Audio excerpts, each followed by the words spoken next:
Kalau ada orang masih berbuat fahsya, pelaku di pornografi, ada porno aksi, aktif di LGBT, tapi masih kelihatan sholat. Al-Ankabut ayat 45. Ibu hafal insya Allah pertengahannya, cuman awalnya aja barangkali yang sering dilupakan. Buktinya gampang. Innas sholata tanha.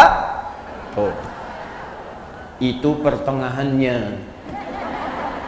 Awalnya utlu ma uhya ilaika minal kitab. Tuh, lihat utslu tilawah, Bu. Coba Ibu bandingkan dengan Al-Baqarah 129. Rabbana wab'ats fihim rasulan minhum yatslu alaihim ayatika. Yatslu itu baca, pelajari. Perintahnya utslu. Sebelum Anda sholat, baca dulu, pelajari dulu, lihat keterangan yang bersumber dari Nabi. Utslu, watslu, utslu. Lihat ayatnya, lihat keterangannya. Ada kan? Terus utslu ma uhiya ilaika minal kitab. Kitab ada lagi disebutkan. Ya, Rabbana wab'ats fihim rasulan minhum yatslu utslu. Yatslu alaihim ayatika wa yu'allimuhumul kitab. Kitab disebutkan lagi.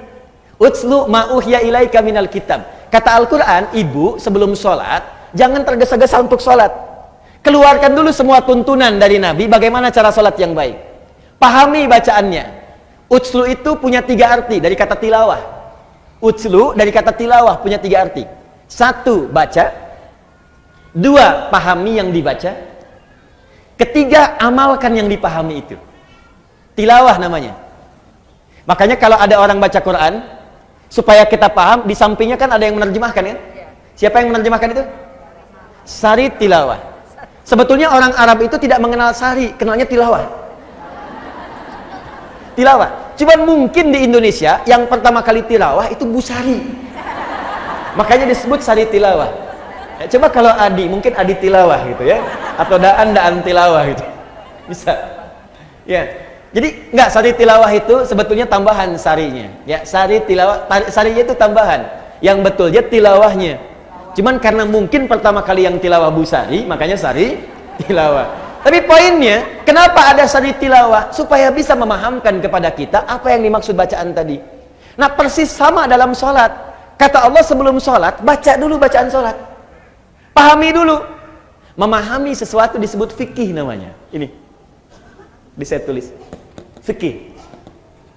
Makanya kalau ibu belajar tentang hukum ibadah, itu pasti semua fikih. Nggak ada tulisan ilmu, fikih. Coba ibu cari ya, buku tentang sholat, pasti judulnya fikih sholat.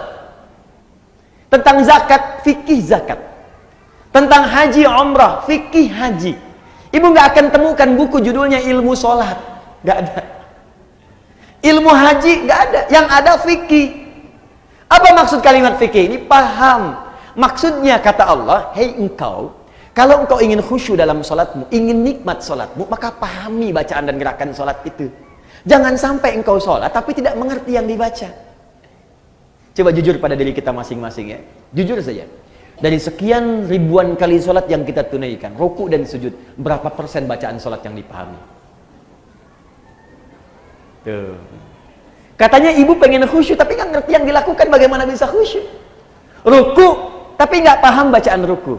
Sujud nggak ngerti bacaan sujud, mustahil kita bisa mendapatkan kekhusyuan itu. Nah, ini bagian pertama, utslu ma uhya ilaika minal kitab. Ini kitab ini. Kemudian wa aqimis shalah, setelah paham tadi bacaan gerakannya, tunaikan salat. Ini. Sekarang perhatikan, apa hikmah tertinggi dari salat itu? Teruskan ayatnya. Innas sholata tanha 'anil fahsya. Itulah akhlak. Kata Allah, kalau sholat seseorang benar, maka ukurannya adalah dia akan terbebas dari perbuatan keji dan munkar. Di sholat yang ditunaikan dengan benar. Sholat yang ditunaikan dengan benar. Ada alif lamnya, Bu. Ingat ya, ada alif lamnya. Kalau tidak ada alif lamnya, sholat itu artinya umum, sholatnya bebas. Ibu mau cepat-cepat, mau lambat silahkan, mau khusyuk, mau tidak bebas. Tapi kalau ada alif lamnya disebut alif lam ma'rifah, khusus sesuai ketentuan. Dan semua bacaan sholat dalam Al-Quran, semua Semua bacaan solat, kalimat solat dalam Al-Quran yang bermakna ibadah, dari mulai takbir sampai dengan salam, seluruhnya menggunakan alif lam. Kalimat solat pertama Al-Baqarah ayat 3, alladzina yu'minuna bil ghaib wa yuqimunas sholat. Al-Baqarah 43, wa aqimus sholat. 45, wasta'inu bis sabri was sholat. 153, ya ayyuhalladzina amanu ista'inu bis sabri was sholat. 238, hafizu alas sholawat. Quran surah ke-11 misalnya ayat 114, aqimis sholata tarafail lail.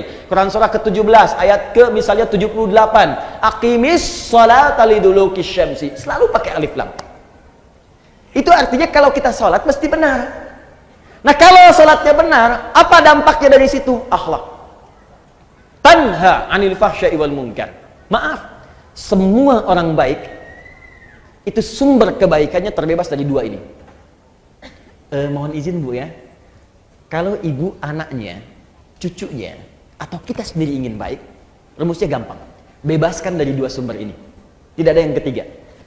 Di keburukan itu cuma dua. Kalau bukan fahsya, pasti munkar. Kalau bukan fahsya, pasti munkar. Apa itu fahsya? Keji. Apa itu keji? Fahsya.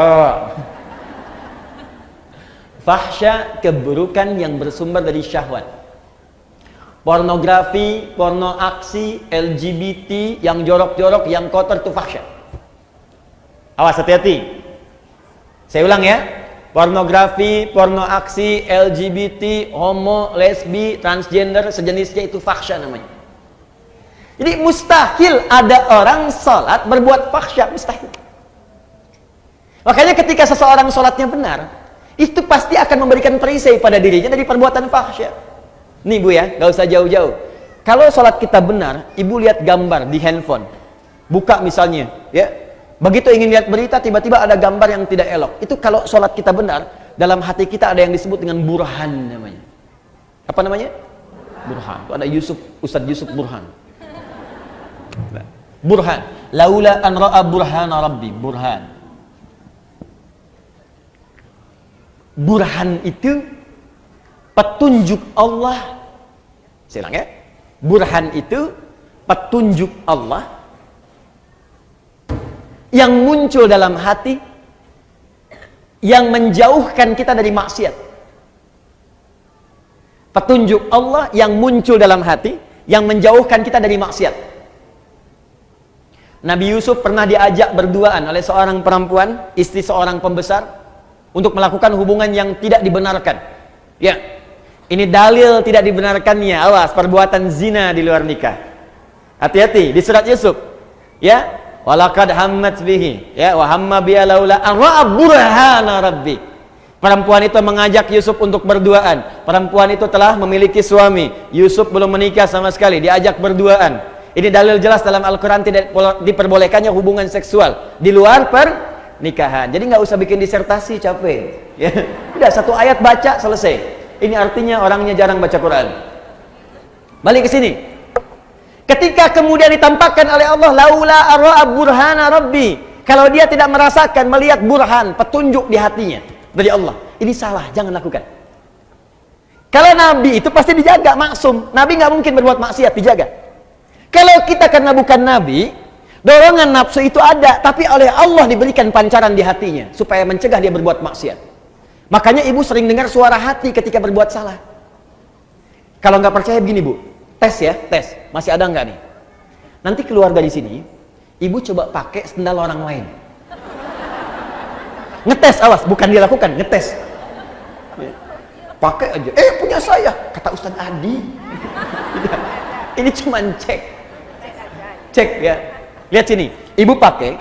Begitu ibu pakai itu, nanti akan ada suara hati dalam benak kita. Itu bukan punya kamu. Pasti itu. Ada snack aja, snack dikasih itu di samping misalnya, ibu mau ambil aquanya, ketika itu bukan untuk ibu, hati ibu akan mengatakan itu bukan punya kamu. Iya, selalu begitu. Itu burhan namanya. Nah makanya orang-orang yang sholatnya bagus, itu pasti sinyal burhannya kuat Bu. Nggak percaya silahkan, semakin banyak sholatnya, semakin tinggi kualitasnya, bahkan jangankan yang fardu, sholat sunnah dia buru. tahajud dia kerjakan, sholat duha dia lakukan, rawatib tidak pernah tinggal, sholat mutlak dia lakukan, semua jenis sholat dia koleksi. Kalau sudah dikerjakan semua ini, demi Allah saya katakan, mustahil dia akan berbuat fahsya, mustahil. Sebaliknya, kalau ada orang masih berbuat fahsya, senang berkata kotor, apalagi berbuat seperti yang tadi, pelaku di pornografi, ada porno aksi, aktif di LGBT, tapi masih kelihatan sholat, itu pasti ada yang salah dalam sholatnya. Ada yang keliru. Karena mustahil sholat itu bersanding dengan perbuatan maksiat, itu mustahil. Jari orang tahiyat tidak akan berbuat maksiat.